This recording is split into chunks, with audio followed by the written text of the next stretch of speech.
What is going on, everyone? I just got done watching the PlayStation Showcase 2021. The event was about 45 minutes long, a little bit over 40 minutes, and I'm gonna say very underwhelming until the latter portion of the show.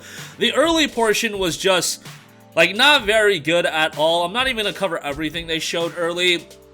Star Wars Knights of the Old Republic remake, obviously that's cool, but we got a very tiny trailer with that game.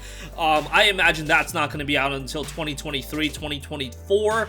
I'm sure it'll get a lot of people excited. It was kind of interesting because it had the PlayStation Studios thing at the beginning, but I don't believe that's going to be a multi-plat. It's being done by a studio I don't think Sony owns, so I don't know what the deal is with that, if it's a timed exclusive or what the deal is.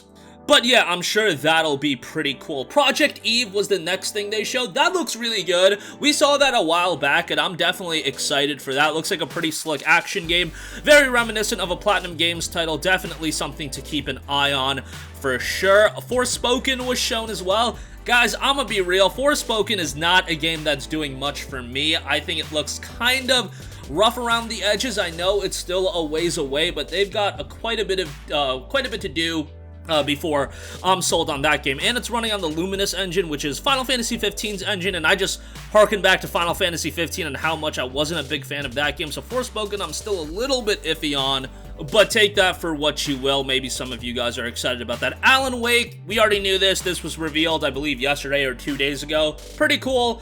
I love the first game, and I'm sure I'll enjoy the remaster, but it's not anything completely blow away. For some reason, we got yet another Deathloop trailer. I guess they just wanted to promote the game ahead of its release, but that's out September 14th. We've seen a ton of that game. I don't know. I don't really think there was any reason to show that.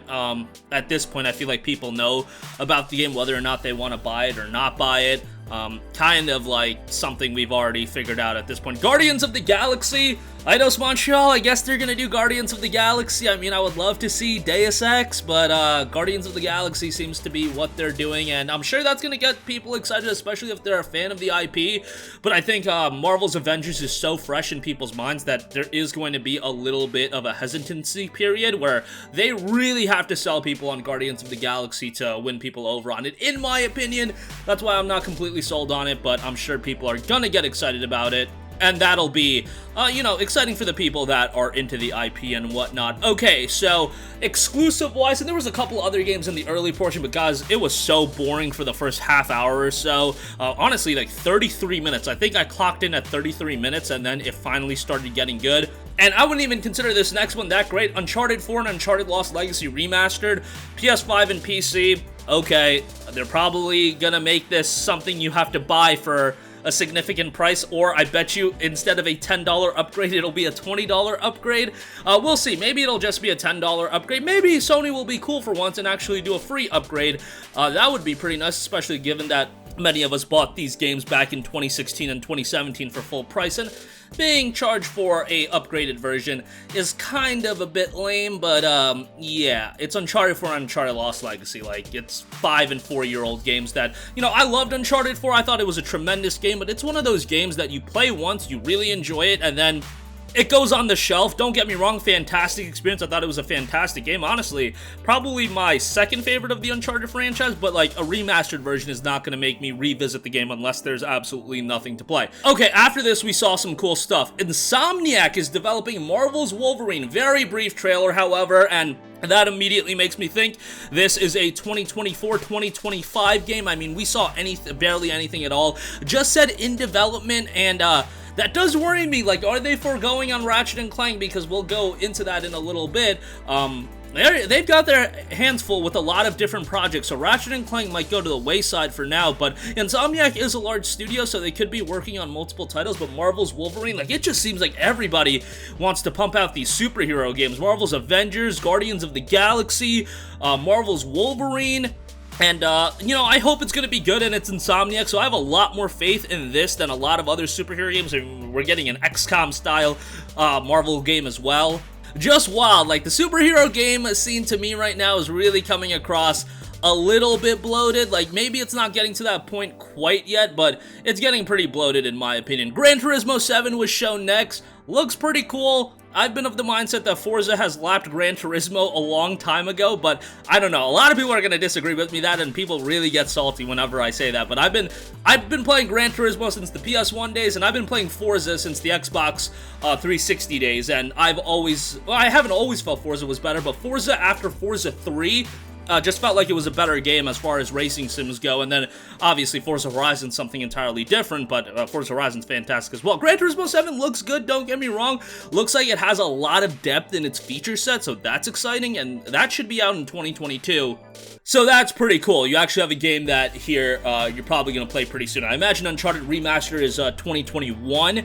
Marvel's Wolverine, I think, is 2025, and then Gran Turismo 7 should be 2022. SpiderMan II was shown off. Venom's in the trailer. That was super cool. That got me excited, and then we got hit with 2023. Think that was to be expected. Highly doubt we were gonna get, Horizon, God of War, and Spider-Man in the same year, but yeah, Spider-Man 2, 2023, that's a slam dunk. You can't mess that one up. That's going to be tremendous. Insomniac did a great job with the first one. I expect this one to be really great as well. Lastly, they showed God of War 2, and I think I'm going to get a lot of flack for this, and I get why it is coming to the PS4 and PS5, but guys, if you keep believing that they can get the most out of the PS5 with a cross-gen game, you are absolutely out to lunch. God of War 2 looks pretty similar to God of War 1, which means it's going to be an awesome game, don't get me wrong, but we got a PS5 to really push the boundaries, and outside of Ratchet & Clank and Demon's Souls, Returnal as well, the upcoming games, man, God of War 2 doesn't really look like it's pushing the boundaries, and I'm sure it's going to be 60 FPS, 4K is going to be good, and for some people that's enough, but I see what they were able to do with Ratchet & Clank. And, I get it, PS5s are not readily available to everyone, not everybody's going to want to spend $500, but I also question how is this game going to run on the PS4, but at the end of the day, if it's essentially God of War 2018 from a visual standpoint, which that's what it really looked like to me, then it's going to run on the PS4 just fine, but it was going to be either or. It was either going to be a game that ran well on the PS4 and PS5 version was going to be a very minor upgrade, and I mean 60 FPS 4K is a nice upgrade, but not at the potential of what we can see. Ray tracing probably will be in there as well, with depending on what performance option you pick, and I'm sure that's going to upset some people, but I knew this was coming, and still I was a little bit disappointed based on what I saw. Like I also said, probably going to be a 10 out of 10 game, probably going to be a game everybody, including myself, loves, but initially we were kind of led on to believe that God of War was going to be a true next-gen game when it was revealed at the PlayStation 5 showcase, and now the bait and switch that, it's going to be on both platforms, and it kind of looks like the PS4 version, at 60 FPS 4K. Take it for what you will. This is probably going to be one of my more controversial videos as I'm coming across pretty negative. Look, the latter portion of this showcase, all those games are probably going to be really great. Uncharted 4 is a great game. Remastered, do I really care that much? No. Marvel's Wolverine, it's Insomniac, probably going to be really great. Probably going to be 2024 or 2025, so what's the point of getting excited about it now?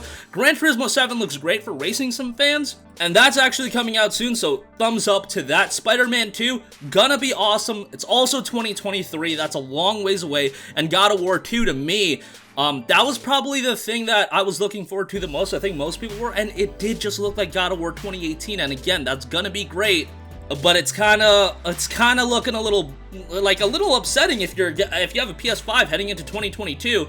Those games all are going to be on PS4, and they're not really going to utilize all the power of the PS5, and that wasn't the case with the PS4, so don't give me that. By year 3 of the PS4, we were getting Bloodborne and games at that level, so yeah, that's a little bit upsetting. But hey, let me know what you guys think in the comment section down below. Maybe I'm being a little bit too negative. Maybe I had my expectations a little bit too high. And in the case of God of War, look, I would rather they go this route than make it next-gen prioritized and then have the PS4 version cyberpunked, because that would be absolutely atrocious. But as a PS5 owner, it just leaves me a little bit deflated, but Final Fantasy 16 should be great, and that should be 2022. But that's going to do it for me. Let me know all your thoughts in the comment section down below.